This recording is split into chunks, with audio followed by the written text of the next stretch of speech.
কিশোর কুমার, যার গানে মুগ্ধ আপামর ভারতবাসী। তবে জানেন কি, একজন সঙ্গীত শিল্পী হিসেবে নয়, অভিনেতা হিসেবে এই আত্মপ্রকাশ ঘটেছিল কিশোর কুমারের। বলতে পারেন কিশোর কুমার অভিনীত প্রথম সিনেমাটি কি এবং কবে মুক্তি পেয়েছিল?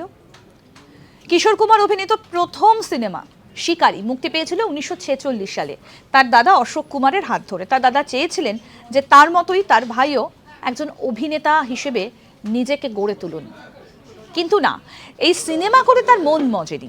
1948 সালে জিদ্দি সিনেমার হাত ধরে তার সঙ্গীত জগতের যাত্রাপথ শুরু করেছিলেন কিশোর কুমার গাঙ্গুলি।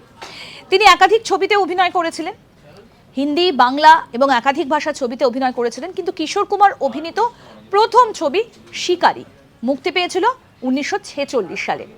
তারপর তার মন ভরেনি তাতে।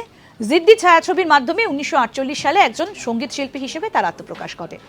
এরকম আরও অনেক অজানা আপডেট পেতে দেখতে থাকুন আজ তাক বাংলার ইউটিউব চ্যানেল।